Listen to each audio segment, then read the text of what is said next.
una vez. Primero que todo, pues agradecerle siempre a Spectrum por este tipo de eventos y este tipo de espacios académicos que son pues tan chéveres y que nos nutren todos los días y que realmente pues lo que buscan es que incrementemos nuestra curva de aprendizaje en todo lo que tiene que ver con el manejo de lentes de contacto. Y pues para el día de hoy vamos a hablar un poco acerca de ortoqueratología y pues cómo la ortoqueratología puede impactar en ese control o gestión de la miopía en nuestros pacientes. Eh, es importante tener presente que pues esto es un hot topic desde hace muchísimo tiempo.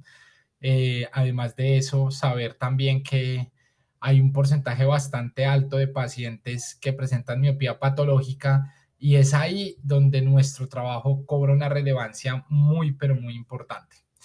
Entonces, en ese orden de ideas, pues vamos a hablar un poco de los conceptos básicos de la adaptación de lentes de contacto, en este caso del diseño Paragon CRT.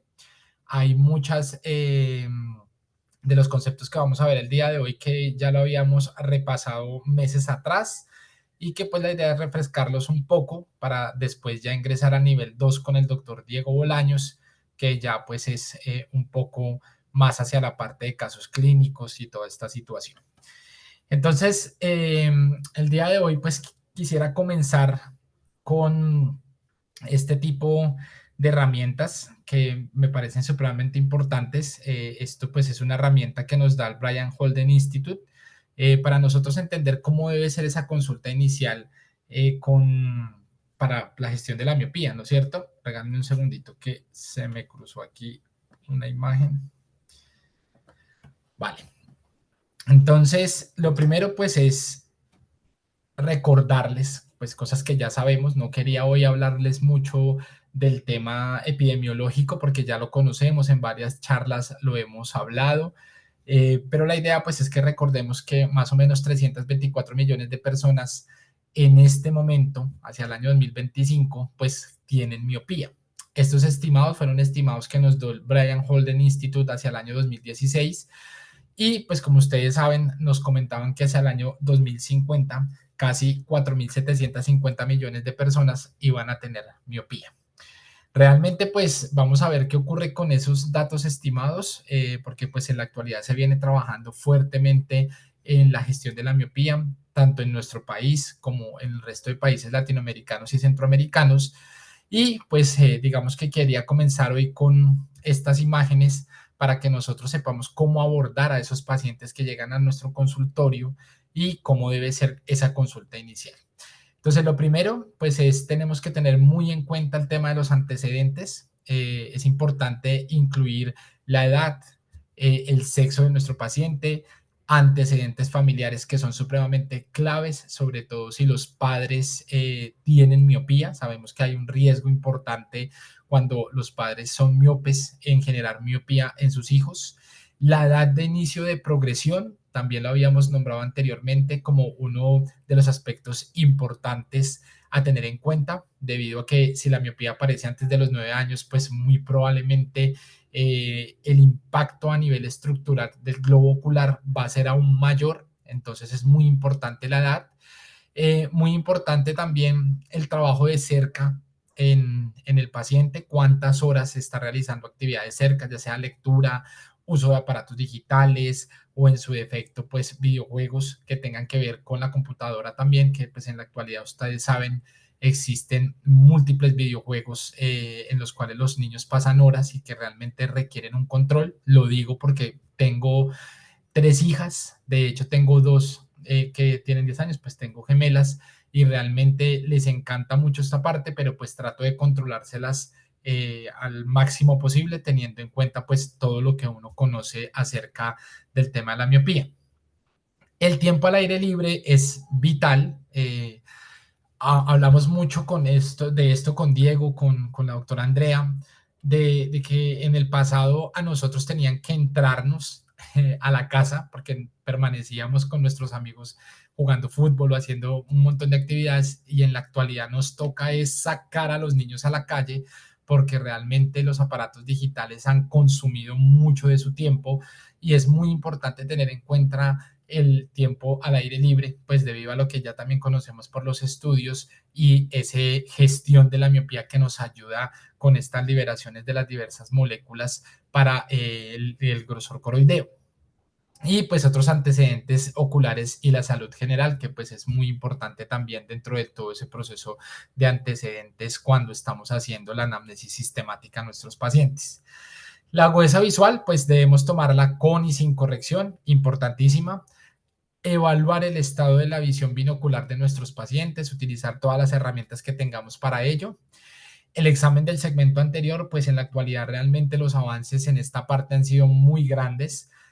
Tenemos para este año, en el mes de mayo, se publicó el TFOS DIUS 3, que pues nos trae los últimos avances en el análisis de la superficie ocular, que va desde los test menos invasivos hasta los test más invasivos, incluyendo también todo el tema del ojo seco a nivel neuronal y a nivel inflamatorio en los nervios. Entonces también esos marcadores inflamatorios que nos traen ahorita estos estudios, importantes también tenerlos nosotros en cuenta y más aún si vamos a hacer una adaptación de lentes de contacto.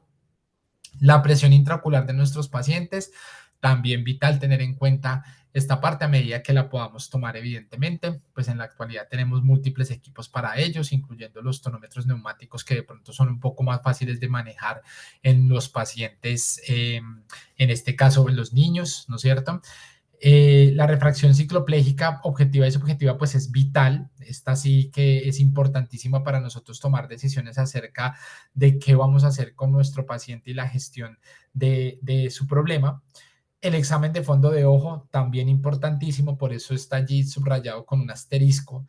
De hecho, diapositivas más adelante vamos a observar algunas cartillas de referencia que nos ofrecen institutos tan importantes como el Center for Eye Health, donde por intermedio de estas cartillas nosotros pues realmente podemos tener una ayuda académica para hacer una valoración mucho más exhaustiva, sobre todo de los cambios a nivel miópicos causados por la miopía y las biometrías que son totalmente importantes antes y después de comenzar la terapia. Por otra parte, las topografías corneales pues nos van a ayudar a nosotros a tomar decisiones acerca de qué vamos a hacer con nuestro paciente en cuanto al diseño del lente que vamos a adaptar, que sea lo más personalizado o customizado posible. Es importante también, y lo tenemos allá abajo en un asterisco, en la parte inferior, que es descartar las miopías secundarias, por ejemplo, el queratocono y las asociaciones que tengan algún síndrome y que pues puedan realmente darnos datos que de pronto estén errados. La evaluación de los factores de riesgo, como lo comentábamos anteriormente, pues es una de las cosas más importantes. De hecho, lo nombramos en la diapositiva anterior. El tema de los padres, si uno o ambos progenitores tienen procesos de miopía, pues son muy importantes para nosotros comenzar a hacer esa curva de evaluación de riesgos. Como les comenté, la edad, 9 años o menos, pues sabremos que probablemente tengamos alguna complicación aún más severa si aparece antes de los 9 años. El trabajo excesivo de cerca, pero allá acá específicamente cuando hablamos de más de 45 minutos de periodos en actividades de cerca sin hacer las pausas. En la actualidad, pues todos sabemos que existen las pausas 20-20-20 que nos ayudan a controlar esta parte y el trabajo también a menos de 20 centímetros, pues va a exacerbar los problemas de miopía. Entonces, en ese orden de ideas, la ergonomía visual pues comienza aquí también a jugar un papel supremamente importante. El trabajo de la computadora para los niños y también para los adultos debe realizarse 40 grados debajo del tabique para que ayudemos a esa convergencia ocular. Por otra parte, el parpadeo consciente también es vital para aquellos pacientes que utilizan mucho aparatos digitales. Otra de las cosas importantes pues es la etnia. Sabemos que los pacientes pues asiáticos tienen o son más propensos a generar miopías patológicas y lo mismo que hablábamos anteriormente, pero ya acá específicamente las horas al aire libre que realmente deben ser mayores a 2 horas o 2 horas. Sabemos que es complejo por las múltiples actividades que nosotros realizamos en la actualidad, pero pues realmente debemos considerarlas y debemos buscar alternativas para nuestros hijos si tienen la patología de la miopía para que ellos puedan hacer estas actividades y realmente comenzar a hacer lo que llamamos una terapia combinada. Entonces, también tener en cuenta los errores refractivos, que no vaya a haber una progresión mayor de 0,50, 0,75 por año. Si esto lo observamos en un niño de 5 o 6 años, pues realmente debemos entrar en signos de alarma y comenzar a hacer un trabajo mucho más específico en este niño para poder gestionar lo mejor posible su patología. Entonces, estas son las estrategias, son las mismas estrategias que ya nosotros hemos visto en algunas otras charlas. Realmente, digamos que este tipo de infografías nos ayuda mucho a nosotros poder mostrar a los padres qué es lo que queremos cuando vayamos a entrar a un proceso de terapéutica del manejo de la miopía. No olvidemos que cuando hablamos específicamente de la ortoqueratología, no estamos hablando de dispensar unos lentes de contacto. Estamos hablando muy específicamente de un tratamiento al cual pues tenemos que generar una adherencia no solo al lente de contacto, sino también al apoyo de los padres en cuanto al manejo del dispositivo se refiere. Entonces, lo primero que tenemos que hacer nosotros para esta gestión de la miopía, pues es reducir el riesgo de aparición. Entonces, debemos aumentar el tiempo libre, al aire libre del niño, como sea. Hay que buscar alternativas con los diversos institutos, de pronto que manejen deportes o de pronto que hagan algunas actividades lúdicas donde ellos puedan estar al aire libre y poder hacer esa liberación de la dopamina y generar ese manejo y ese control del ritmo circadiano. Hay estudios, existen ya varios estudios sobre esto. Nosotros tuvimos la oportunidad de conocer uno de los estudios cuando se estaba realizando por allá en el año 2016, donde utilizaban unos relojes para controlar el tiempo que estaban los niños que estaban dentro del estudio y medir ese impacto de las horas al aire libre y posterior a ello, después de la recolección de datos, se hacían unas imágenes específicas en el OCT por intermedio, pues en este caso de un ingeniero que era el doctor Caneiro, que era pues el que hacía estas mediciones de las coroides en el OCT, que ideó pues en este caso un protocolo para poderlo hacer y allí pues encontraban esas variantes importantes en el crecimiento de la longitud axial. Los descansos frecuentes, como lo hablábamos, las pausas activas 20-20-20 son vitales, son importantes. No olvidemos que cuando hablamos de ello, de pronto si alguno de los que está al día de hoy las desconoce, pues es cada 20 minutos descansar por 20 segundos mirando a 20 pies, que son 6 metros. También el manejo de la iluminación es importante. Trabajar con luz natural desde que no esté de frente deslumbrándonos, pues también podría ser allí vital. Entonces también tener esto en cuenta a la hora de nosotros dar recomendaciones a los padres de los niños o en su defecto pues a la misma persona que tenga la miopía. Considere el tratamiento temprano de la miopía si el riesgo es alto y la hipermetropía es menor de lo esperado para la edad. Como lo hablábamos anteriormente, entre más temprano aparezcan los procesos de miopía o veamos que esta hipermetropía no está congruente con la edad del niño, pues debemos prender las alarmas y comenzar a hacer alguna de las actividades que tenemos o de las estrategias que tenemos en la actualidad para hacer la gestión de la miopía. Entonces, para elegir nosotros una estrategia de gestión de la miopía, ¿qué debemos considerar? Debemos considerar la idoneidad del paciente. Debemos considerar la preferencia de los padres. Nosotros en consulta o en el consultorio, lo que trabajamos específicamente, porque pues tenemos un equipo que trabaja en ello, no solo somos nosotros, es muy importante, como nos recomendó en algún momento como nos recomendaban en algún momento cuando hacíamos todas estas actividades administrativas con nuestros asesores o en su defecto con nuestros administradores del lugar, que ellos deben tener conocimiento de qué es lo que ocurre cuando el paciente va a entrar a un proceso de gestión de la miopía. Entonces es muy importante que desde la secretaria, las asesores, los administradores que hacen parte de nuestro grupo de trabajo también estén allí empapados del tema y estarlos capacitando sobre ello para que ellos también den una guía a nuestros pacientes cuando lleguen a nuestro consultorio. De hecho, nosotros utilizamos un video a los padres que se llama Generación de Miopes y lo pueden encontrar ustedes en YouTube, que es una ayuda visual muy importante donde muestran realmente el impacto de esta patología en los seres humanos. El acceso a la estrategia, pues es una de las cosas también vitales. No olvidemos que en muchos casos estas terapias son de alto costo. Los dispositivos tienen un costo importante. Por otra parte, también si vamos, por ejemplo, a hacer una terapia combinada, pues aumentaría los costos y también nosotros tenemos que hacer un análisis y ofertar lo que mejor se pueda dependiendo la patología, ¿no es cierto? Dependiendo el grado de miopía de la persona, del niño o de la niña y pues tratar de generar que pues puedan acceder a este tipo de tratamientos.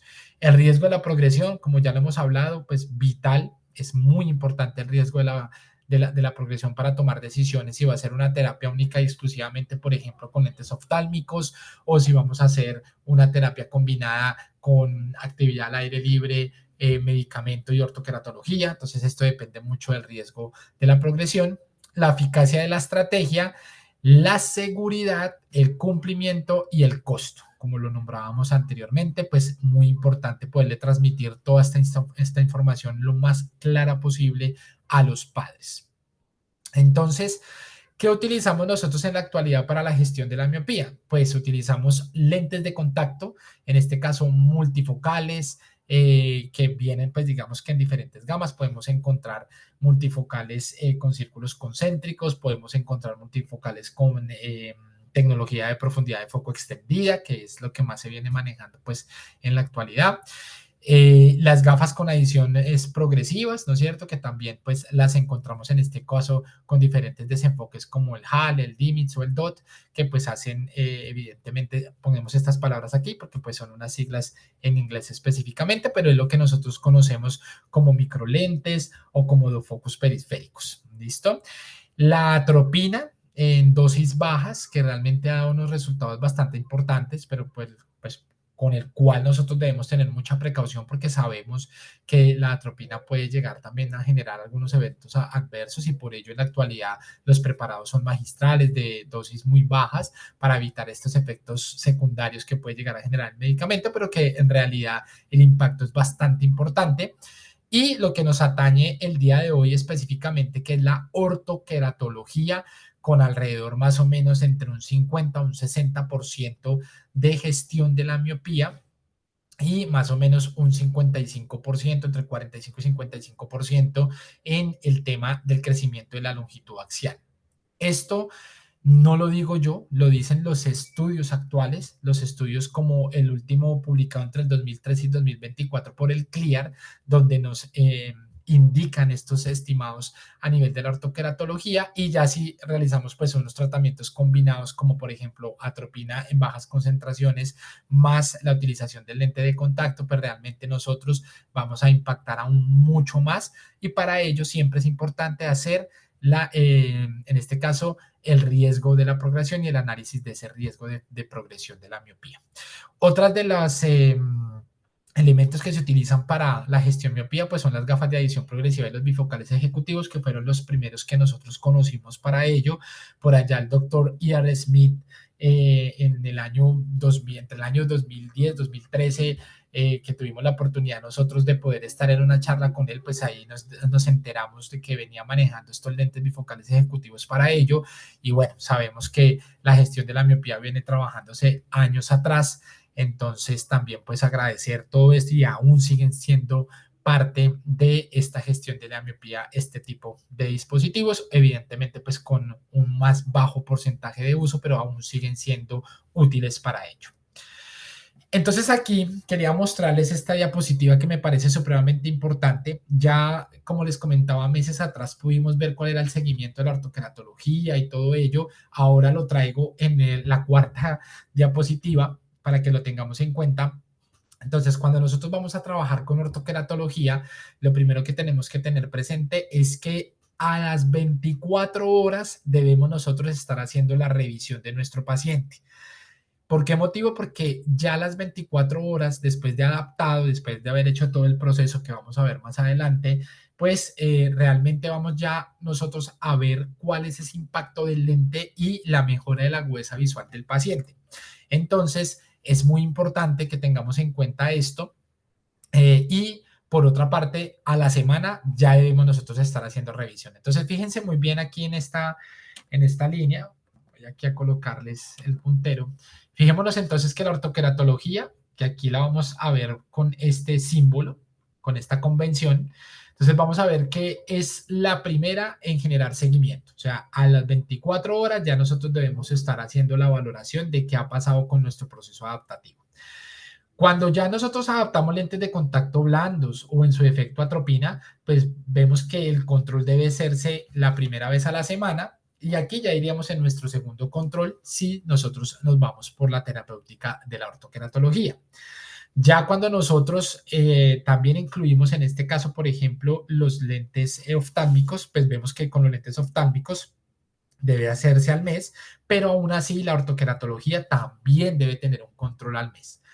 Por otra parte, a los 3 meses la ortoqueratología debe seguir en control y seguimiento, al igual que la atropina.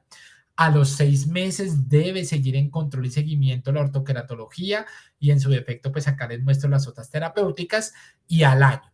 Entonces, ¿por qué hago tanto énfasis en este tema del seguimiento? Porque fíjense que el seguimiento en la ortoqueratología va a ser constante y por ende nosotros no debemos ofertar este tipo de servicio solo por la venta de los lentes de contacto. Este tipo de servicio va a acarrear topografías, va a acarrear controles periódicos, como lo estamos observando acá en esta línea de tiempo.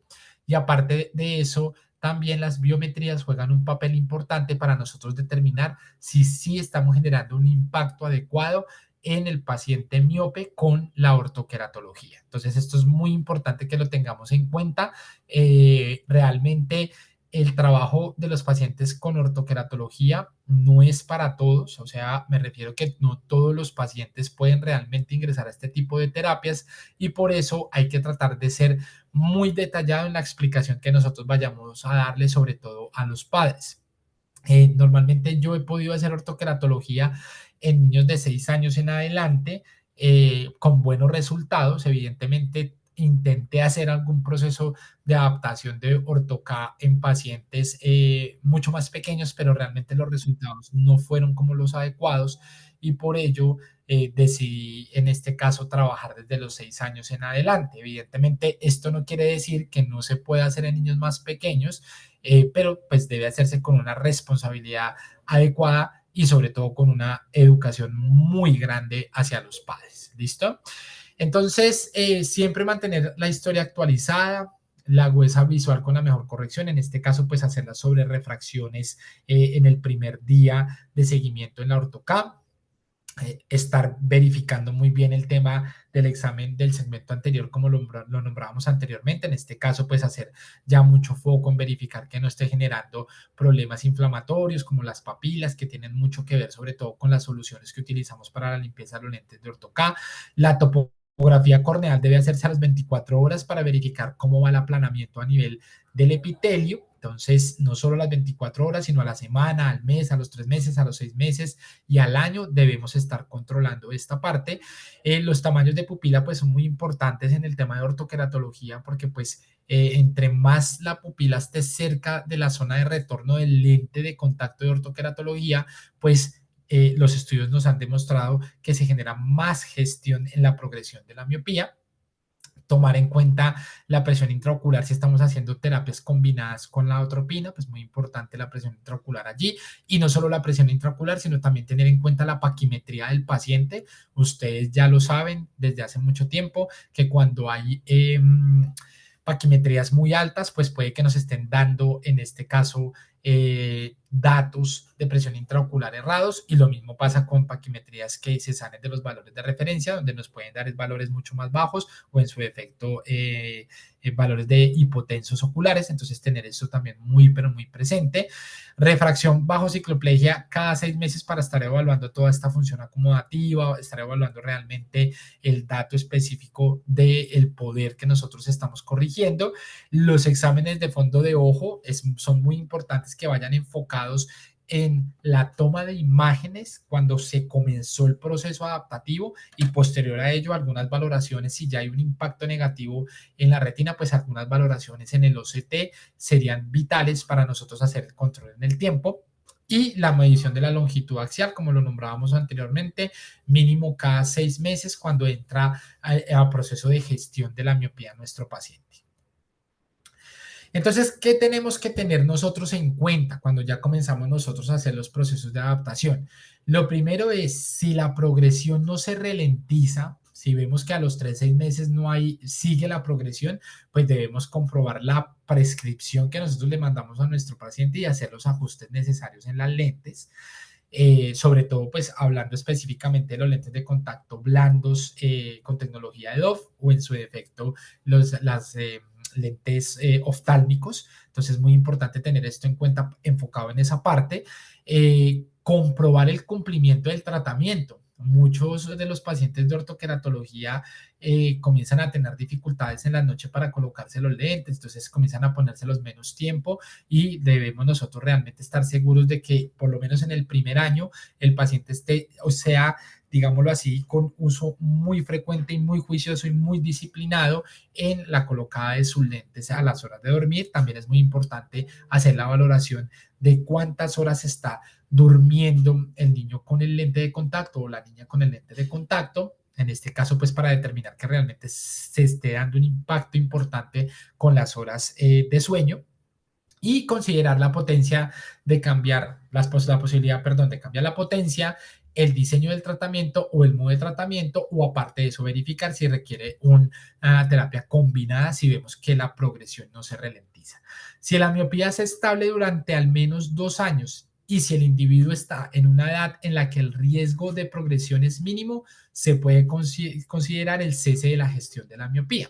Ahora, hace meses me hicieron una pregunta acerca de este tema, y es si después de cierta edad se puede seguir utilizando el lente. Pues claro que sí, porque igualmente el paciente va a tener su miopía, y la ortoqueratología, eso es algo muy importante que tenemos que nosotros tener en cuenta, y es que puede seguir en el tiempo, y entre más tiempo el paciente lleve en su terapia de ortoca, pues lo que vamos a encontrar es que ya el paciente no va a tener que dormir todas las días con el lente, sino hay pacientes que después de un año y medio de adhesión a la terapia, lo que hacen es dormir 3, 4 días a la semana con el lente de contacto para mitigar obviamente su proceso miópico.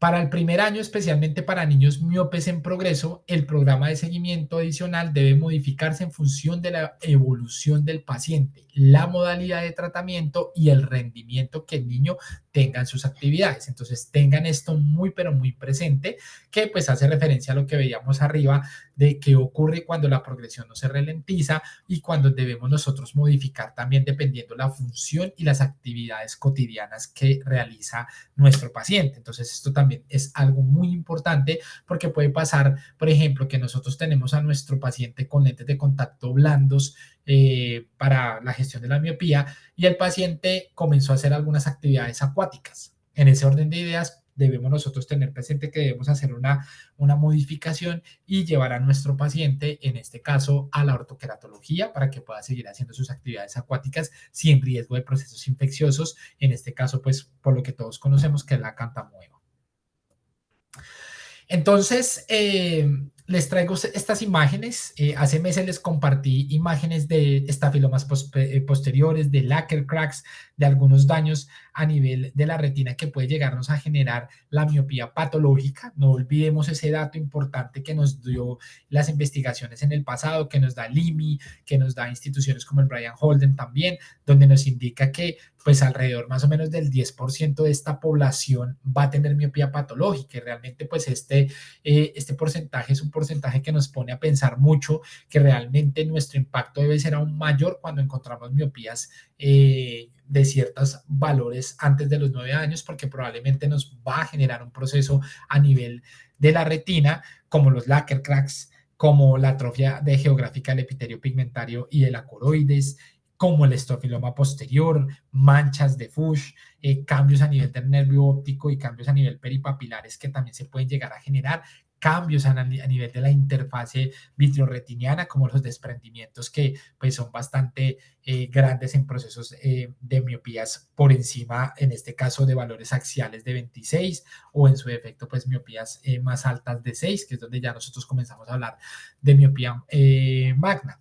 Y en ese orden de ideas les traigo esta cartilla de referencia que es elaboradas en este caso por el Center for Eye Health, una institución muy importante que queda en la Universidad de New South Wales, que queda realmente, esta institución queda frente al Brian Holden y realmente tienen unas actividades y unas ayudas académicas muy importantes y por eso les traigo este tipo de cartillas de referencia que realmente sugiero mucho las tengan en sus consultorios, las tengan pegadas en la pared o donde ustedes deseen, porque realmente ayuda mucho en a la explicación de los padres, de nuestros pacientes, de qué es lo que se puede llegar a generar o qué es lo que ya está presentando el paciente. Entonces, realmente esto es lo que nosotros debemos evitar. Este tipo de cambios a nivel del epitelio pigmentario, como lo vemos aquí. Por otra parte, cuando comienza a generarse aquí una coroides o un adelgazamiento de la coroides, donde vemos pues que comienza un desarrollo de atrofia irregular, lo que les estaba comentando anteriormente, esas fisuras en la que cracks, que normalmente pues lo que hacen es una alteración en la membrana de Bruch, las neovascularizaciones coroideas, y esto pues requiere que estemos nosotros haciendo una valoración continua mínimo al año de qué está pasando con estos cambios en nuestro paciente y de una vez que el paciente entre a un programa de gestión de la miopía y ya en casos mucho más severos como lo vemos aquí en las atrofias coroidoretinianas multifocales donde pues ya hay cambios específicos a nivel de las estructuras seculares y que realmente el paciente en estos casos lo que más se sugiere es que el paciente tenga una rejilla de Absler y esté haciéndose un autocontrol cada máximo 3 meses o cada mes estar verificando que no hayan cambios a nivel de la rejilla y nosotros estar haciendo la valoración mínimo cada 6 meses para revisar qué es lo que está ocurriendo, porque realmente en estos casos avanzados ya la esclerótica es visible dentro de las áreas de atrofia y esto quiere decir que muy probablemente el paciente va directo hacia un proceso, en este caso de estafiloma posterior, que pues realmente es lo que no queremos que ocurra porque pues allí es donde se producen ya los procesos de desprendimiento de retina severos. Entonces hablemos un poquito ya del lente como tal. Quise traerles todo esto con anterioridad antes de entrar a hablar del dispositivo, pues porque me parece muy importante hacer esta reflexión. Ya tenemos los estudios hace mucho tiempo, ya sabemos de qué se tratan, cuáles son esos estimados hacia el año 2050, pero el impacto de nosotros es el ahora. El ahora es donde nosotros tenemos que realmente ingresar con toda la terapéutica que existe en la actualidad para este hot topic que es la gestión de la miopía y pues ya aquí vamos a entrar directamente al diseño del lente Paragon y Paragon CRT Dual Axis que realmente pues se creó hace muchísimos años, tiene una aprobación de la FDA de Estados Unidos hace mucho tiempo, décadas atrás, pero que realmente no vemos el impacto de la ortoqueratología tan fuertemente en Latinoamérica como lo vimos en otros países del mundo, ¿no es cierto? Entonces, la invitación pues es esa. No le tengamos miedo. Existen mitos que ahorita los vamos a ver acerca de la ortoqueratología, pero también existe una evidencia científica muy importante que es realmente lo que nos genera ese valor vital para nosotros comenzar a trabajar de inmediato con este tipo de tecnologías. Entonces, ¿qué es la ortoqueratología? Recordémoslo, es una terapia de moldeamiento de la curva corneal por medios de fuerzas hidráulicas gracias a la ayuda de un lente de contacto rígido gas permeable, en este caso de curvas invertidas y que lo que busca, pues uno, es evitar evidentemente o gestionar la miopía y por otros casos, pues ayudar al paciente que no le gusten los anteojos o que tenga ciertas dificultades porque sus actividades, por ejemplo, son deportistas acuáticos y no pueden utilizar lentes de contacto en el agua, X o Y. Allí entra la ortoqueratología como una de las alternativas para estos pacientes. La miopía, pues digamos que la trabajamos con un aplanamiento del centro de la córnea y el astigmatismo es un aplanamiento meridional que se puede hacer con el lente de contacto dual axis que nos corrige astigmatismos hasta 3 dioptrías.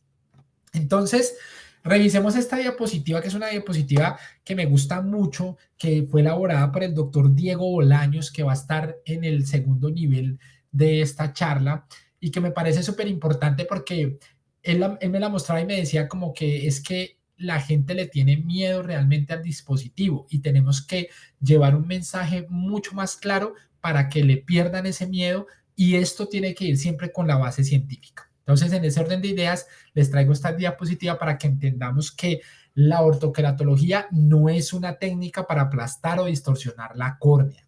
Nosotros no estamos aplastando ni distorsionando nada, estamos trabajando con lentes de alto desarrollo tecnológico, en este caso por intermedio de tornos de control numérico que nos ayudan a hacer lentes tan personalizados que lo que hacemos es una redistribución del epitelio. No es una técnica donde adaptemos lentes de contacto gas permeables planos. No, eso se hacía en los años 60, que fue donde nació la ortoqueratología, que se hacía diurna y que se utilizaban lentes muy planos para poder gestionar estos procesos miópicos. En la actualidad, nosotros no adaptamos lentes planos, adaptamos lentes de curvas invertidas que tienen ciertas mediciones personalizadas que nos van a ayudar a redistribuir, en este caso, el epitelio y el líquido que está dentro del epitelio. No se producen cambios en la curvatura posterior de la córnea, porque este es otro de los mitos y sobre todo, pues esa gestión que de pronto uno pensaría que puede llegar a generarse a nivel del endotelio, o sea que no se ha demostrado descompensaciones endoteliales y tampoco se ha demostrado cambios en el espesor de la membrana de Bowman. ¿Listo? O sea, nosotros redistribuimos el epitelio, pero no estamos alterando ni la membrana basal ni la membrana de Bowman. Y esto lo podemos observar muy bien en aparatos como el OCT. No se puede o no nos puede llegar a generar tampoco ectasias secundarias. Eso no está demostrado. Es una técnica reversible. En ese orden de ideas, esto no es una técnica que suponga mayor riesgo que el uso de otros sistemas de lentes de contacto. Entonces, teniendo en cuenta esto, debemos nosotros reflexionar sobre la situación y realmente tratar también de ofertar este tipo de dispositivos a nuestros pacientes. No son lentes de contacto de uso diurnos. Los de uso diurno se utilizaban por allá en el año 1960, como les estaba comentando anteriormente. Esto es una terapia nocturna. No es una técnica para emplear en cualquier paciente. Eso también se los comenté ahorita cuando estábamos viendo estas guías prácticas. Realmente no podemos nosotros adaptar a cualquier persona ortoqueratología. Realmente nosotros debemos hacer un análisis muy importante y verificar un perfil de paciente que realmente la selección sea lo más adecuada posible para que tengamos una adherencia al tratamiento pues alta, que es lo que se busca. No es una técnica para emplear de modos masivos. Esto no son lentes de contacto blandos de hidrogel de silicona que son de ventas masivas. No, para esto se requiere capacitación y educación del profesional. Y no es una técnica que se pueda automatizar y manejar sin controles. Lo acabamos de observar en la línea de seguimiento de todos los dispositivos. Fíjense que fue la ortoqueratología la única que hace parte de toda la valoración y seguimiento de la gestión de la miopía en todos los meses, tanto a las 24 horas, porque es la única que se hace a las 24 horas el seguimiento, luego a la semana, luego a los 3 meses, luego a los 6 meses, luego a los 12 meses. Siempre debe mantenerse en control nuestro paciente y aparte de eso los invito a generar también lo que nosotros llamamos los chat clínicos. Tenemos unos chat clínicos donde estamos en contacto directo con las personas adaptadas con este tipo de dispositivos y con otros dispositivos que manejamos en la clínica, que en este caso son lentes de apoyo escleral, lentes híbridos, porque realmente son lentes que requieren que nosotros estemos a la mano del paciente por si llegan a tener algún proceso o en su efecto alguna complicación con el uso de los dispositivos. Entonces, ¿cuál es la hipótesis actual de la ortoca? Pues que hay una fina capa de lágrima que ejerce una presión hidráulica que genera una redistribución del fluido, así como lo vemos acá en esta imagen muy bonita que tomamos a uno de nuestros pacientes, el cual tenemos con ortoca. Esta es una imagen sacada por un OCT de dominio espectral y aquí lo que podemos observar pues esa redistribución que se está haciendo. Evidentemente el tratamiento todavía no es el adecuado, pues esto fue a las 24 horas de colocado el lente, entonces vemos la redistribución epitelial hacia la zona de la media periferia. Realmente esta es una imagen como de libro.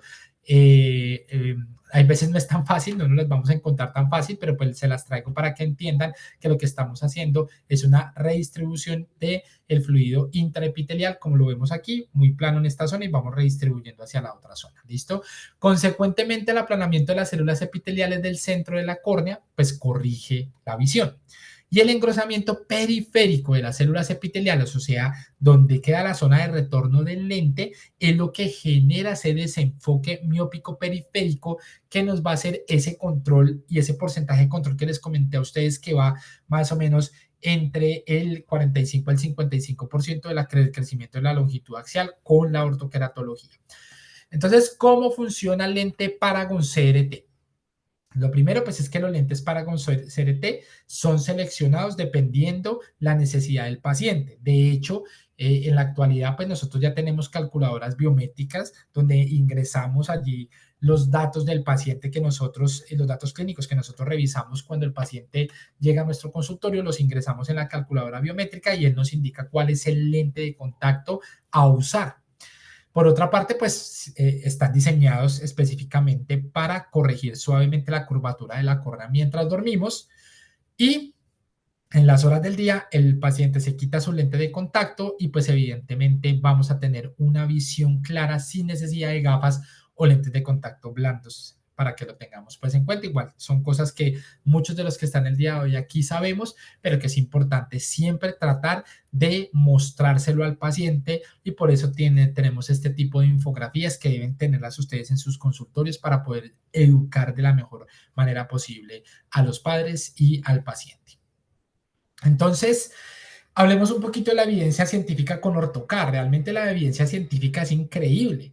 Si ustedes ingresan a una de las plataformas donde más nosotros buscamos artículos de investigación, como lo es PubMed, pues nos vamos a encontrar, fíjense esta imagen de abajo, nos vamos a encontrar que el año 1968, que fue cuando más comenzó a pues donde nació o comenzó a surgir el tratamiento de ortocar diurno con lentes planos, hacia este año, pues hacia el año pasado, perdón, el año 2024, pues fíjense que el crecimiento de la evidencia científica es demasiado importante.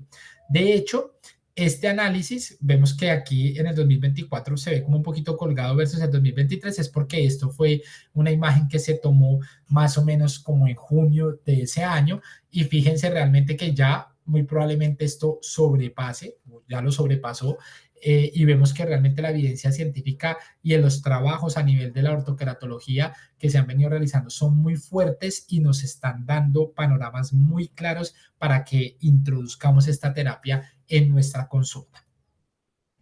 Aquí otro de los estudios pues, que nos muestra realmente cómo la ortoqueratología y la evidencia es muy importante y muy grande. Y además de eso, estudios no desde la parte optométrica, sino desde la Academia Americana de Oftalmología, donde podemos ver diversos metaanálisis que se han realizado específicamente de la eficacia de la ortoqueratología en la gestión de la miopía en los niños. Entonces aquí un metaanálisis para que lo quiera leer, un metaanálisis realizado por la Academia Americana de Oftalmología, que nos muestra también que es de vital importancia y cómo también desde la parte de oftalmología, que en muchas ocasiones hay veces generan una barrera hacia este tratamiento, como ellos también ya saben que la ortoqueratología es importante en la gestión de la miopía y en los tratamientos de las personas miopes. Entonces aquí podemos observar que nos mostró este metaanálisis que elaboró la Academia Americana de Oftalmología y los resultados pues son importantísimos, reveladores, cosas que nosotros de pronto desde la parte optométrica ya sabemos,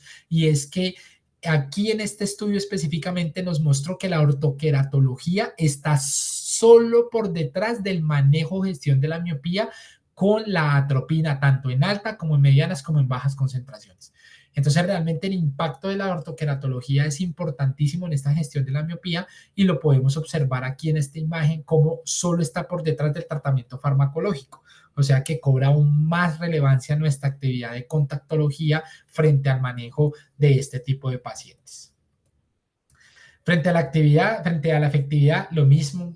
Diversos estudios nos han mostrado que la efectividad es muy alta. Aquí podemos observar cómo también la ortoqueratología está casi a la par de la terapia farmacológica. Ahora imagínense la combinada en un paciente que lo requiera, pues realmente el impacto va a ser mucho mayor. Y aquí pues eso es lo que podemos observar. Fíjense cómo aquí podemos ver que la ortoqueratología está más o menos casi al 60%, como yo les indicaba anteriormente, y pues digámoslo así, la parte farmacéutica, pues evidentemente sabemos que controla un poco más, es el que mayor genera control.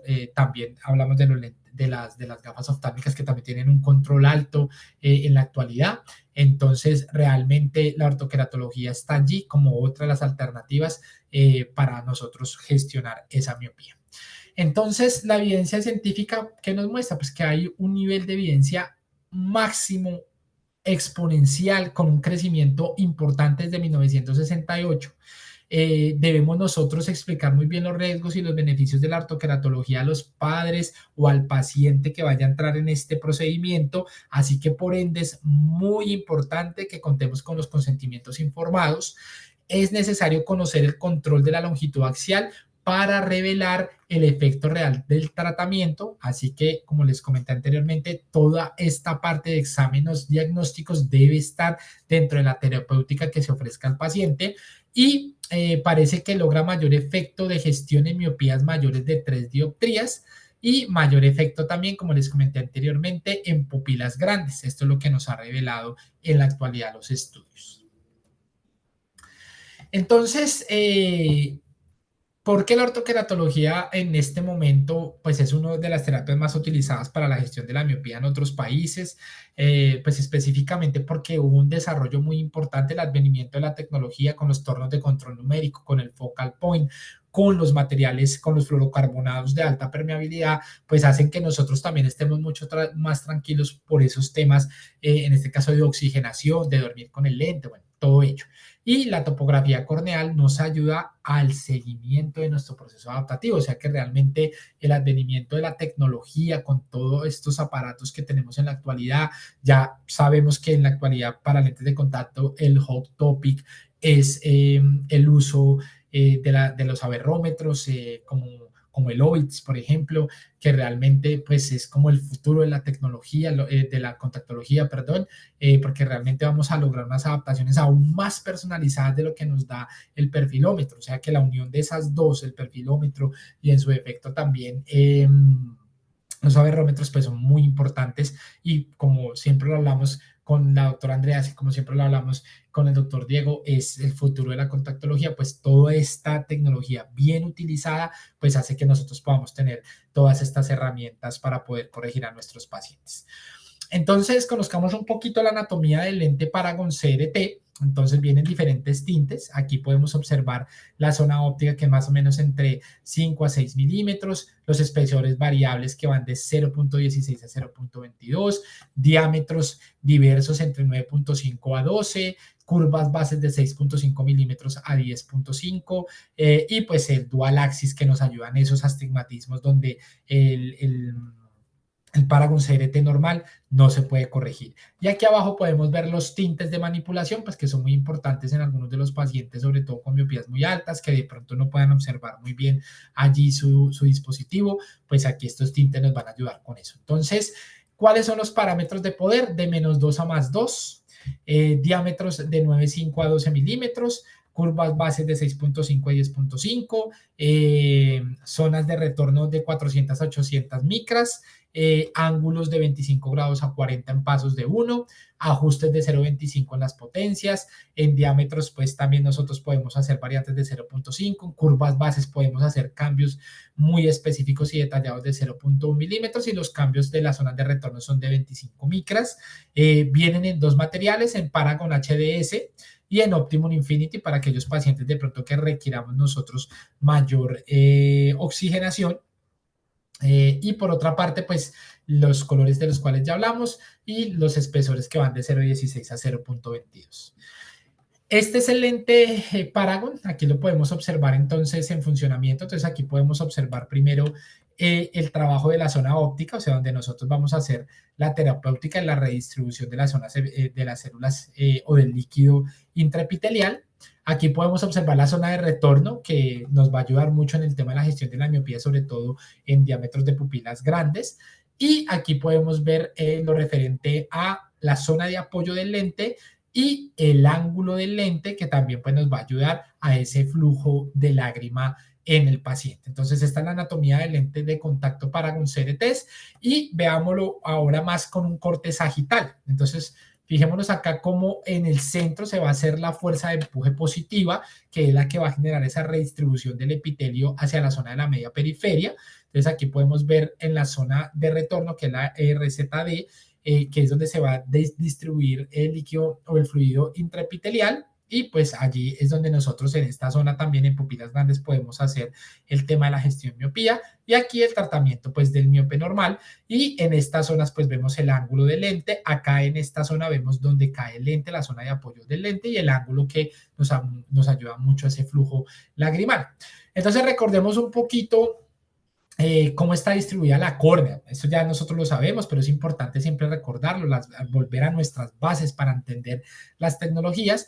Entonces, tener en cuenta, aquí sí vemos en la imagen de OCT, esta laminilla que vemos aquí hiperreflectiva, pues vamos a hacer referencia a la película lagrimal, esa sería la película lagrimal. La que está por debajo, ya se ve más hiporreflectiva, estaríamos hablando que es el epitelio. Aquí esta que es un poquito más hiperreflectiva sería la membrana de Bowman. Todo esto sería nuestro estroma y aquí abajo el complejo membrana de Descemen endotelio, que es bastante complejo de ver bajo CT. Aquí podemos ver una imagen, en este caso de Cornea Line, donde podemos observar entonces las capas de la córnea, que las podemos ver en un corte histológico y podemos observar acá abajo pues más o menos las mediciones y los valores de referencia, donde el epitelio, pues el valor de referencia es 50 micras, la membrana de Bowman 10 micras, el estroma 460 micras como valor de referencia, la membrana de Descemen 10 micras y el endotelio 5 micras. Entonces, les traigo esto a cotación porque no olvidemos que vamos a trabajar sobre esta capa específicamente, ¿no es cierto? Y los estudios nos lo han demostrado. Uno de los estudios más importantes que siempre lo traemos a colación es el estudio que realizó el doctor Patrick Caroline en la Universidad del Pacífico con su grupo de investigación, donde en gatos lo que hicieron fue hacerles ortoqueratología y verificar esa distribución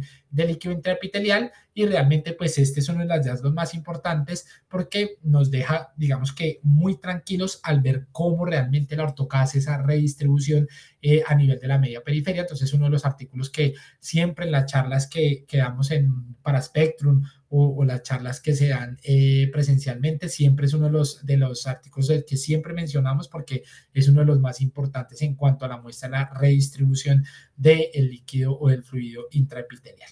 Entonces, ¿para qué casos están indicados la ortoqueratología? Evidentemente para la gestión de la miopía, como lo hemos hablado durante toda la charla, para el ojo seco tipo Clyde, no olvidemos que dentro del panel de ojo seco, o sea, dentro del TFOS DIUS 3 en la actualidad, pues nos hablan de dos tipos de ojo seco, que es un ojo seco tipo Clyde, que es cuando el lente de contacto induce el ojo seco, por sus siglas en inglés, que significan Contact Lens Induced Dry Eye, o cuando el lente de contacto está asociado al ojo seco, o sea que había una enfermedad base.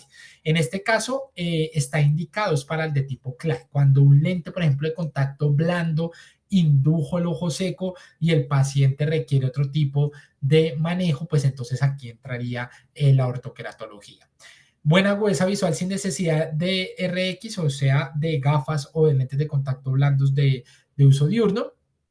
Y como lo comenté anteriormente, pues deportistas acuáticos o de contacto que requieran este tipo pues de terapia, entonces allí también es un paciente indicado para la ortoqueratología. Entonces, ¿qué debemos evaluar antes de emplear Paragon CRT?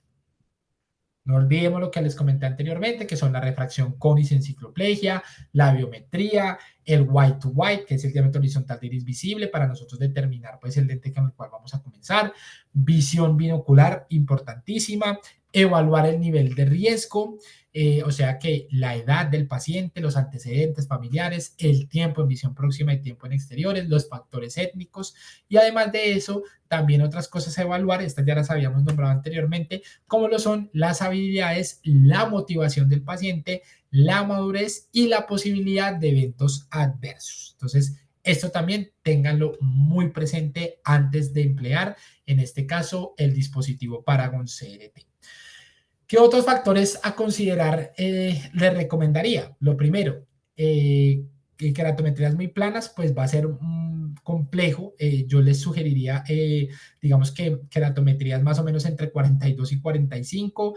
Hay que tener pues mucha precaución con que sean mayores a 48 o menores a 44, porque podemos allí tener dificultades en los procesos adaptativos. Entonces, normalmente las keratometrías donde yo les recomendaría a ustedes, si no han utilizado en un corte de keratología, sería más o menos entre 42 dioptrías a 45.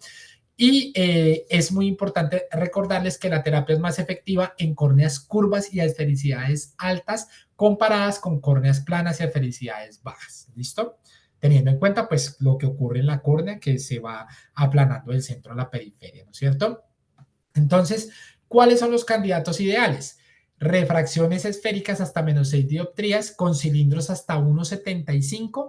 En algunos casos nos ha funcionado el Paragon CRT solito.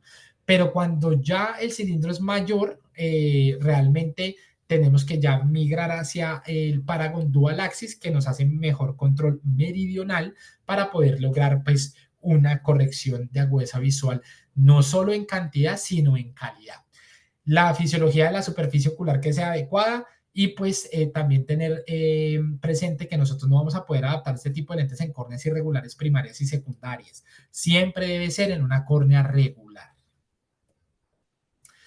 ¿Qué factores pueden afectar el tratamiento?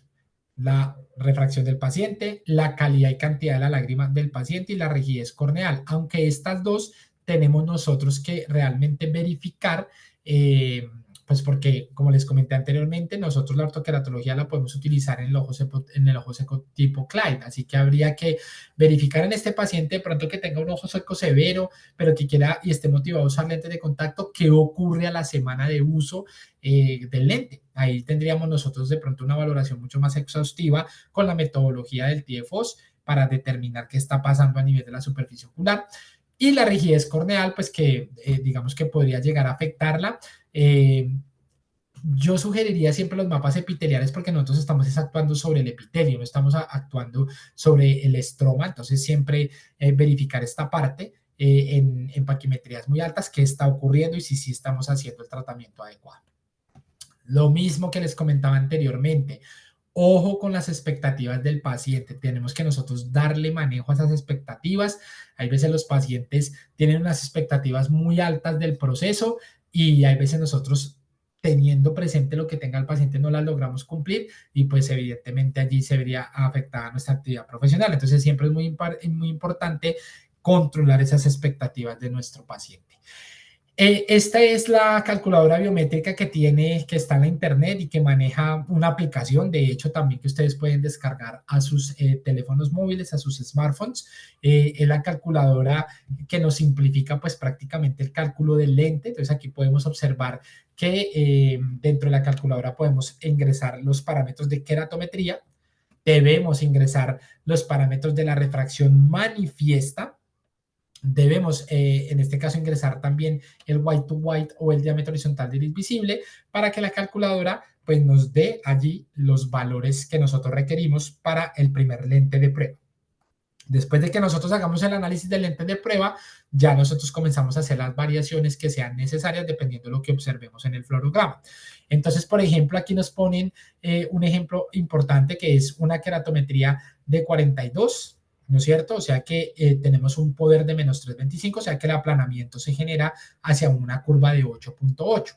Si ustedes hacen ayer cálculo de 337.5 dividido entre 8.8, lo que vamos a observar es que un aplanamiento de 3 dioptrías de la camas plana, lo que indicaría que ese sería pues el lente a utilizar en curva, y estos serían los datos que nos reportaría la calculadora, que sería la zona de retorno de 525 y un ángulo de 32 para dar inicio. En este caso, pues para el ojo derecho como ejemplo. ¿Listo?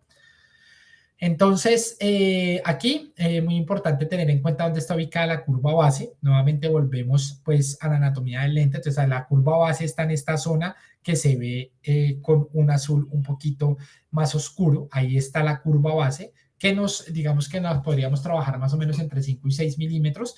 Entonces, en este caso, pues un ejemplo con una curva de 8.9 milímetros. Las zonas de retorno son estas azules más claras, donde están estas flechas. Estas son las zonas de retorno, que es donde va a estar el líquido intraepitelial, o donde vamos a hacer esta redistribución del epitelio. Aquí, esta zona de intersección, que sería la zona de apoyo del lente, y ya el ángulo del lente, que nos ayuda en los elementos que les comenté anteriormente. ¿Listo? Entonces, la selección de la curva base, pues ya les mostré cómo lo hacemos. La curva base es la que va a generar el molde del tratamiento, y realmente debe estar muy centrado el lente para que nosotros realmente hagamos una terapéutica adecuada. Si el lente llega a estar con un descentramiento, así sea leve, podemos llegar a tener complicaciones. ¿Listo? La curva base pues está medida en milímetros.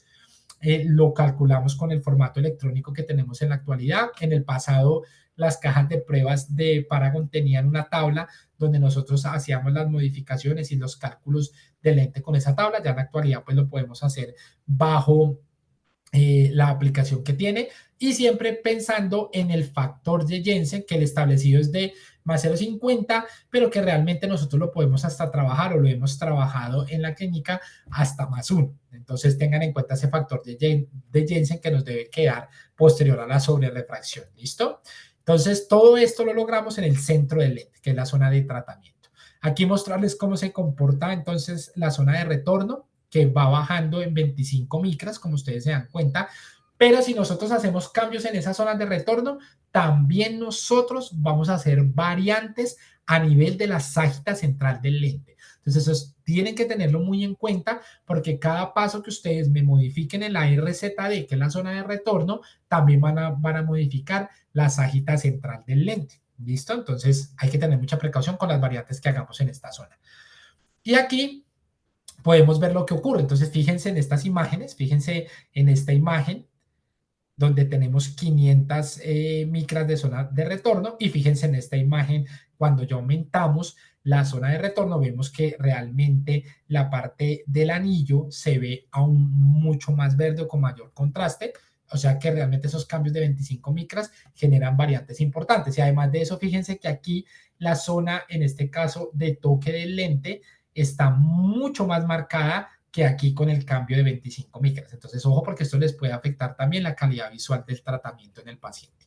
Los ángulos nosotros los vamos a poder modificar de un grado en un grado. Cuando yo modifico moviendo el lente hacia arriba o el ángulo hacia arriba, le estoy quitando ángulo. Fíjense aquí, le estamos cambiando, variando el ángulo. Por ejemplo, aquí comenzamos con un ángulo de menos 34 y yo lo fui variando de un grado en un grado, y fíjense las variantes que se generan. Entonces, eso para que lo tengan en cuenta, ¿listo?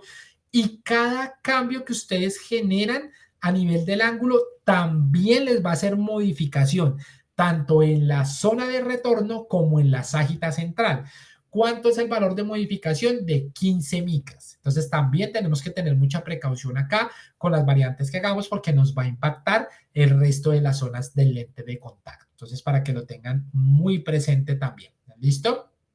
Eh, el número de grado inferior es de 31, es el mayor que se puede generar. Y lo que les comentaba, ojo con las otras zonas cuando hagamos variantes, porque me va a impactar el resto del lente hacia adentro, ¿no? Cuando nosotros hacemos modificaciones en la zona de retorno, no nos va a modificar el ángulo, nos va a modificar solo la zona central. Pero cuando hacemos cambios en el ángulo, sí nos va a modificar tanto la zona de retorno como la sagita central. Entonces debemos tener eso muy, pero muy pendientes. Entonces, fijémonos aquí que lo que ocurre, aquí tenemos cómo variamos el ángulo de aterrizaje de 33 grados, o sea que estaba levantado, se veía mucho flujo de fluoresceína ahí, y lo pasamos a 34. Entonces, fíjense solo en el ángulo, no se fijen en el resto del fluorograma, sino en el ángulo, cómo se disminuyó esta zona de fluoresceína versus esta, cambiando entonces, haciendo esas variantes en el ángulo. Ahora, las zonas de retorno pues nos van a generar cuando nosotros encontramos este tipo de fluorograma en nuestro paciente, pues muy probablemente el lente no nos va a funcionar muy bien. Fíjense que no es que veamos el lente descentrado, pero fíjense que la zona de apoyo del lente y el anillo no está conformado, no está conformado de la manera adecuada. En la parte inferior vemos que se acumula, en este caso, fluoresceína, y esto lo que nos está indicando es que el Paragon no nos va a funcionar. Tenemos que migrar hacia el Paragon Dual Axis porque tendríamos que aquí hacer ya un trabajo meridional. Entonces aquí es donde entra el Paragon Dual Axis con su corrección hasta 3 dioptrías de cilindro. ¿Listo? Entonces, modificando y haciendo los cambios en los dos meridianos, pues nosotros ya vamos a poder tener mejor centraje, evitar que esto ocurra, evidentemente este flujo de exceso de fluoresceína en la parte inferior, y tengamos pues cambios, fíjense aquí el exceso, y cuando nosotros lo pasamos al dual axis, fíjense lo que ocurre. Entonces aquí ya tenemos no solo una zona de retorno, sino dos zonas de retorno. Tenemos evidentemente el anillo muy bien conformado, la zona de aterrizaje excelentemente conformada también, y el ángulo también. Entonces fíjense cómo pasamos de esto a este fluorograma, que es el que nosotros siempre queremos tener en una adaptación de ortoqueratología. Entonces, cuando veamos este tipo de fluorogramas, como los que les señalo aquí con el indicador, siempre tratemos de pensar en pasarnos a un diseño dual axis. Bueno, esto ya para ir culminando, porque sé que ya estamos cansados, ha sido una jornada laboral, me imagino que para muchos bastante extensa, comentarles que el lente tiene unas marcas acá. Estas marcas nos están indicando la curva del lente, que para este caso sería 7.9, aquí la zona de retorno, que sería 53, y el ángulo. ¿Listo?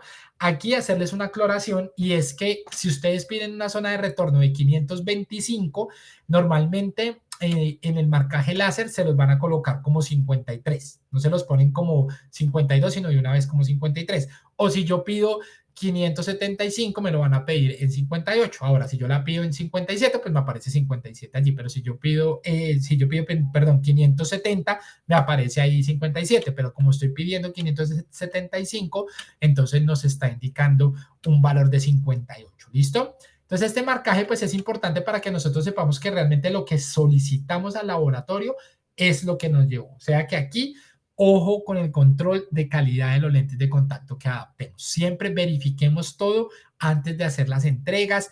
Llenemos, en este caso, todos los indicadores que nosotros tengamos por habilitación, o sea, llenemos allí la hoja de control de calidad, todo tengámoslo registrado, y realmente estos controles de calidad son importantes porque en muchos casos nos hemos llevado la sorpresa que no hacemos el control de calidad, llamamos a nuestro paciente, le ponemos el lente y el lente no le funciona, y cuando nos damos cuenta en consultas que el lente llegó con mal poder o con mal curva base. Entonces, antes de ustedes comunicarse con el paciente para la entrega de su lente final, siempre háganle su control de calidad y llenen los registros necesarios. Entonces, aquí este ejercicio que siempre lo hacemos en las charlas de Paragon CRT, pues es un ejercicio para que entendamos qué ocurre si cuando yo hago la sobrerefracción me dan unas sobrerefracciones que no están dejando que el paciente me alcance la agudeza visual que yo quiero, que en este caso es el 00 Logmar o el 20/20 en Snellen. En ese orden de ideas, recordarles de nuevo, no olvidemos que las reglas de gas permeable nos pegan acá porque esto es un lente gas permeable. Entonces, si yo hago un cambio de 0,50 dioptrías sería igual a 0,1 milímetros. O sea que si yo le disminuyo la curva base o le aumento la curva base, tengo que hacer cambios de 0,50 dioptrías en la potencia del lente. ¿Listo? Entonces, vámonos aquí, en este caso, para este ejemplo esférico. Entonces, aquí nos vamos, por ejemplo, nos dio una sobrerefracción o un factor de Jensen, en este caso, de 1,50 y lo que nosotros queremos dejarle al paciente está entre 0,50 y 1 dioptría, ¿no es cierto? Eso es lo que nosotros queremos dejar. Entonces, aquí yo lo que haría sería trabajar sobre la curva base. ¿Qué haría yo para este caso? Pues ajustar más el lente, encurvarlo un poco más. Entonces aquí lo que estamos haciendo para llegar al factor de Jensen teórico, que es el 0,50, es generar una curva de 0,2 más curva que la curva con la cual nosotros comenzamos, que es de 8,8. Entonces, si yo tengo la curva base del lente es 8,8 y le agrego 0,2, pues la curva base del lente final sería 0,6. ¿Por qué motivo? Porque estaría adicionándole una dioptría para lograr el 0,50, que es la sobrerefracción que yo quiero en mi paciente. ¿Listo? Ahora hagámoslo al contrario. Le hice una sobrerefracción al paciente y la sobrerefracción me dio -1. O sea, el paciente me está viendo mal de lejos. ¿Qué debo yo hacer allí en la curva base? Pues lo que debo hacer es aplanar. ¿Cuánto le vamos a aplanar para llegar a ese factor de Jensen de 0,50? Le vamos a aplanar 1,50, o sea que vamos a estarle aplanando 0,3 milímetros a la curva base. O sea que si la curva inicial, aquí como le señalo con el indicador, era de 9,0, yo debo pedir un lente de 9,3 final, que es el que me va a corregir esta sobrerefracción que me está dando. No sé si acá tengan alguna pregunta.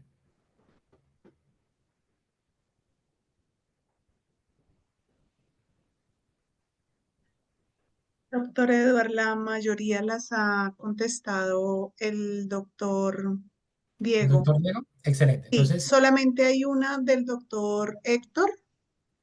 Bueno, ya empezaron a preguntar.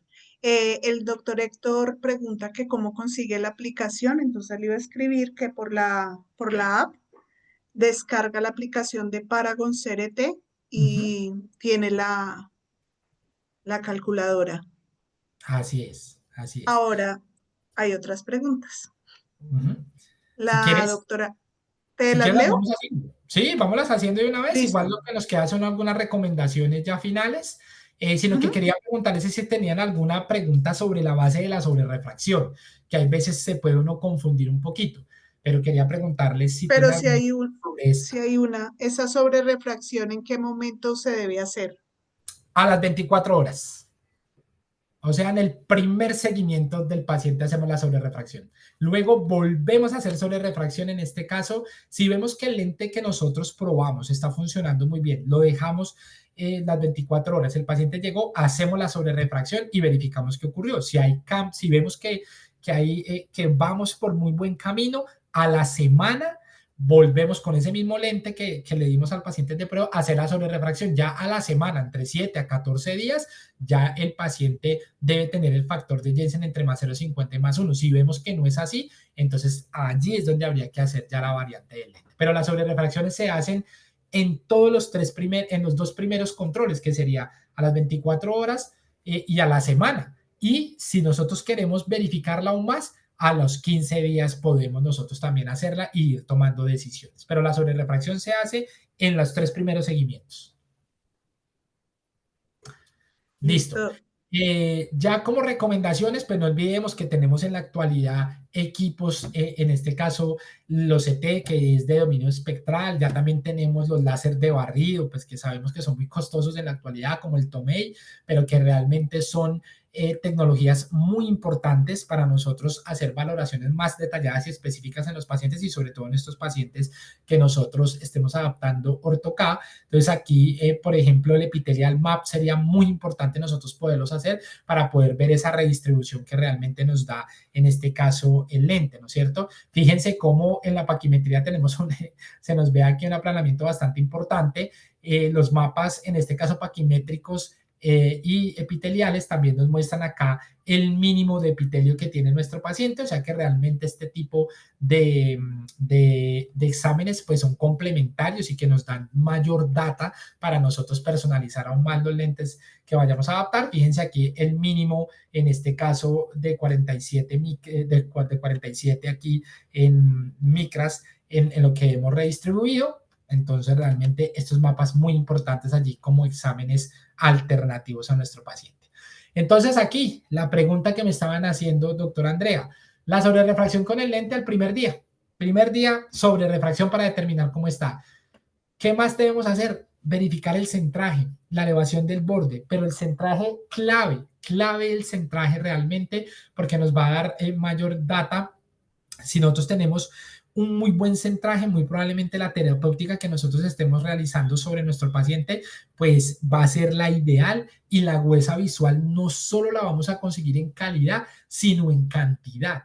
En las dos cosas. Entonces, en ese orden de ideas, no olviden medir la calidad del paciente con los exámenes de sensibilidad contraste. Son muy importantes en estos casos. Debemos quitar el lente y verificar qué está pasando a nivel de la superficie ocular. Estamos haciendo disrupción epitelial, estamos generando daños a nivel de la córnea, estamos generando tinciones. Eso lo hacemos al primer día. Y volvemos a tomar una topografía, o sea que se hace la topografía inicial el día de la prueba y a las 24 horas cuando viene nuestro paciente hacemos todo esto que les estoy indicando acá, más una topografía adicional para verificar, en este caso, la topografía que yo más les sugeriría, ya sea por topógrafo de reflexión o por topógrafo de imágenes de Scheimpflug, es la medida tangencial.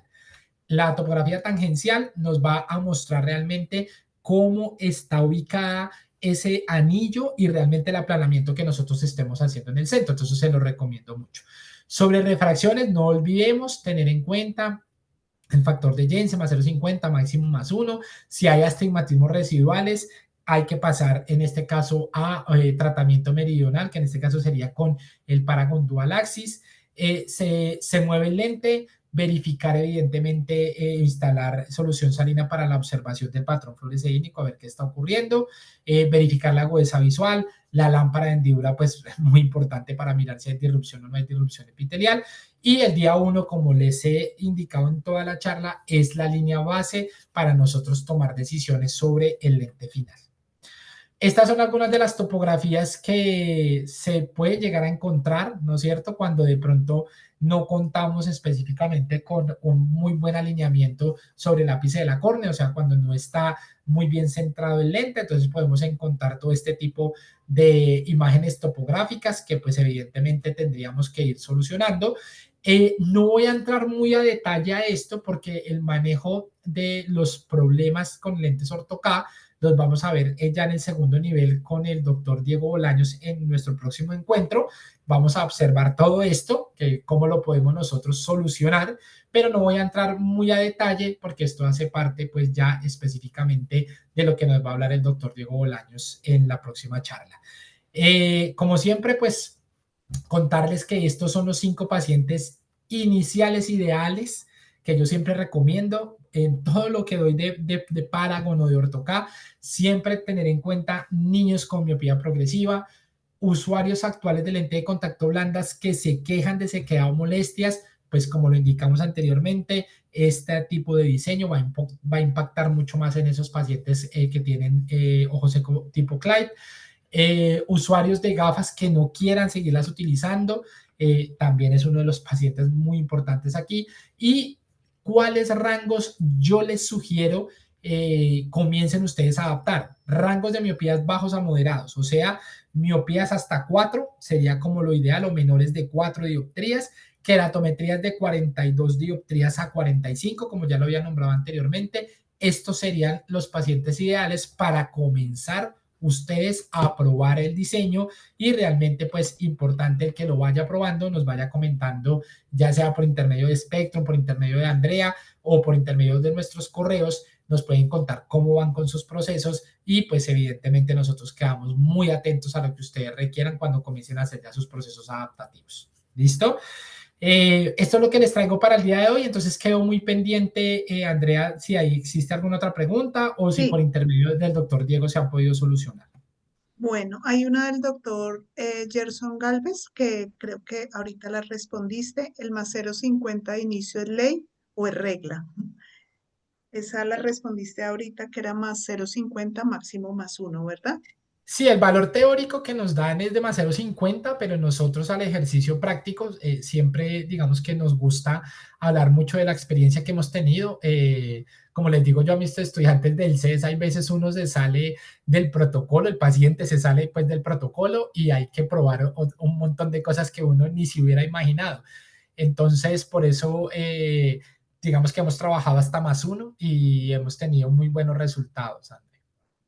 Perfecto, doc. El doctor Orlando Neira. Efectos secundarios en la película Lagrimal.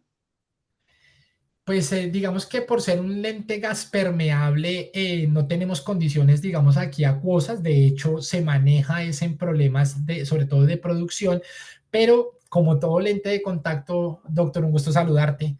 Realmente podría ocurrir es daño sobre todo a nivel de la epiteliopatía del parpadeo, ¿no es cierto? O de la epiteliopatía del limpiaparabrisas si hacemos una mala adaptación. Entonces impactaría en este caso es la producción de ésteres y lípidos y pues esto podría afectar evidentemente la película lagrimal. Gracias, doc. La doctora Carla Velázquez. ¿Es regla siempre 8,6 o 9,3 al momento de pedir curva base?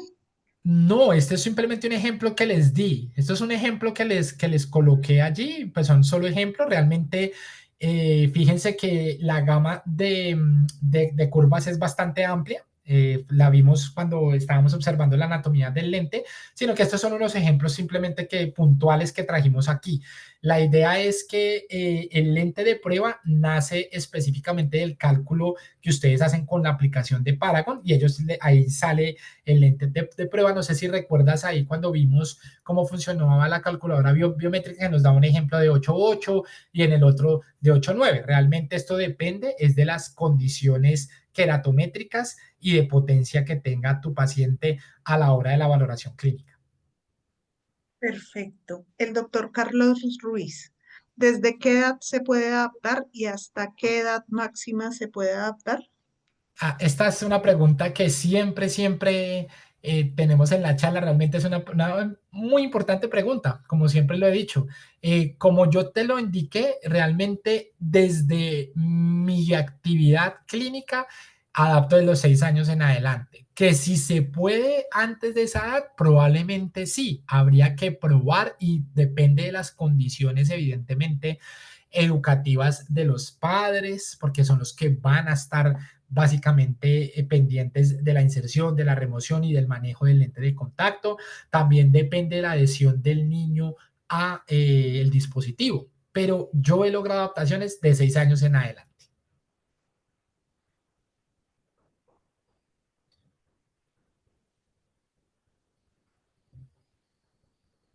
No sé si tengamos otra pregunta, André.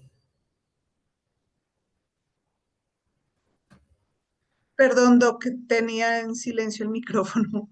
El Tranqui. doctor Eric Fonso. ¿Qué pasa con los pacientes con hipermetropía? ¿Podría aplicarse un lente con geometría inversa? ¿Existe algún estudio para tratar a los hipermétropes? Sí, yo creo que se puede llegar a tratar, evidentemente pues se haría un lente de curva invertida, pero pues no aplanaríamos en el centro, sino lo haríamos lo contrario.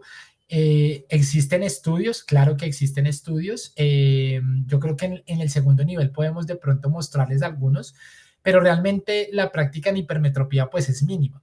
Es mínima, la gran mayoría de los estudios está direccionado hacia la miopía y hacia la gestión de la miopía. Perfecto. ¿Es correcto que el paciente en la primera consulta vaya con el lente o sin el lente? Lo primero es que, pues, yo sugeriría que a la primera consulta, bueno, el paciente en teoría debe llegar sin el lente para verificar, pero luego nosotros, pues, debe llevar su lente ahí en su estuche para poderlo colocar, verificar cómo se está comportando el lente. Pero que si ustedes pueden hacer ir al paciente con el lente, pues también lo pueden hacer. Como les digo, en muchas ocasiones uno se salta un poco el protocolo para hacer las valoraciones. Yo, ¿qué es lo que hago? Pues cito al paciente al otro día para verificar cuánta visión está recuperando sin el lente. Y ya verifico tinciones, lo verifico muy temprano, o sea, si el paciente se me fue, el lente se lo pusieron tipo 8 de la noche, lo estoy verificando al otro día tipo 8 de la mañana en consulta sin el lente para verificar cuánta visión ha recuperado, si hay disrupciones epiteliales, si hay daños a nivel de las estructuras del ojo, y eso sería pues básicamente, ya después colocamos el lente, bueno, antes de eso tomamos la topografía para verificar cómo está, y luego volvemos a hacer la verificación del lente puesto y hacemos el fluorograma para volver a entender qué está ocurriendo. Perfecto, doc. ¿Cuántas horas qué? ¿Cuántas horas dura el efecto en promedio?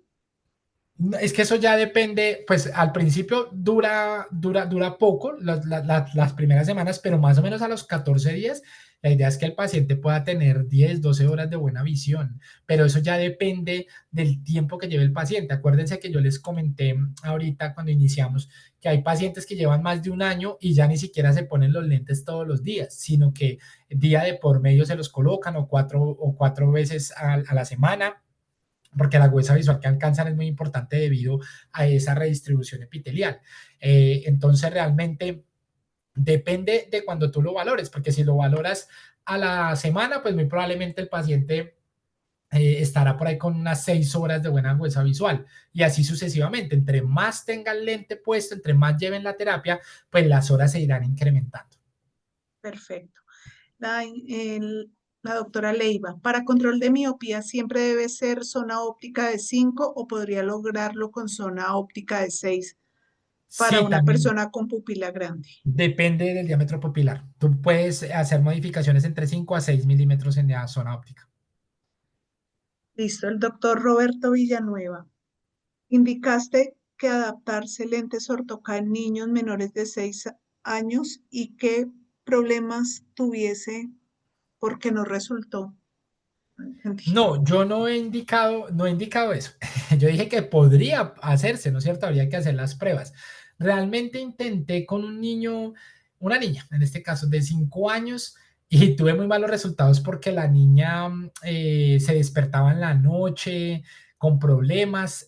Otra cosa que les iba a recomendar que se me había olvidado es en estos casos, así como este que estoy comentando, a pesar de haber mandado el lente que le pusieran ácido poliacrílico, la niña seguía con las molestias y se levantaba en las madrugadas, entonces pues desertaron del uso. Tuvimos que hacer una adaptación de otro tipo de diseño.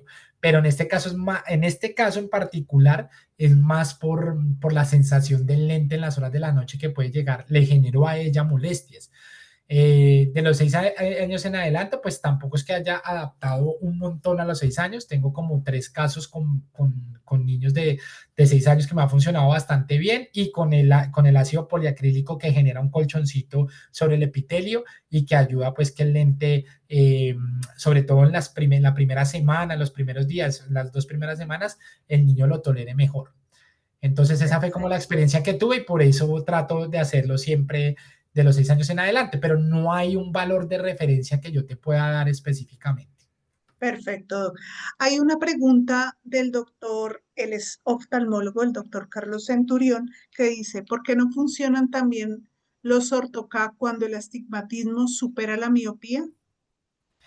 Es por un tema meridional en la córnea. Entonces el lente tiende a descentrarse mucho, a hacer toques en zonas que no son. Entonces el lente dual axis se ha adaptado. Yo pues conozco un caso, no es mío, sino conozco un caso específicamente donde se pudo adaptar en un paciente que tenía 4,50 de astigmatismo y tenía un valor de miopía de -3. Ese es un caso que nos mostró André, que es el doctor André, que es el representante para Latinoamérica y pues que él es brasileño y nos mostró el caso con muy buen funcionamiento, pero realmente lo que ocurre es que los cambios meridionales y la ortogonalidad corneal con el lente puesto varía y tiende a generar disrupciones epiteliales y bueno, ese sería uno de los inconvenientes que se genera con el lente, pero pues había que probar el dual axis y verificar qué ocurre con él. Muchísimas gracias, Doc. No tenemos más preguntas. Gracias a todos por acompañarnos esta noche. De verdad, doctor Eduard, muchísimas gracias. Doctor Diego, gracias por apoyarnos con el cuadro de preguntas y respuestas. Y a todos una feliz noche. Recuerden que esta charla será enviada a sus correos electrónicos y pueden también seguirnos en YouTube, SPCT International, donde encontrarán todos los videos y todo lo que quieran aprender de contactología especializada. Muchas gracias a todos y una feliz noche.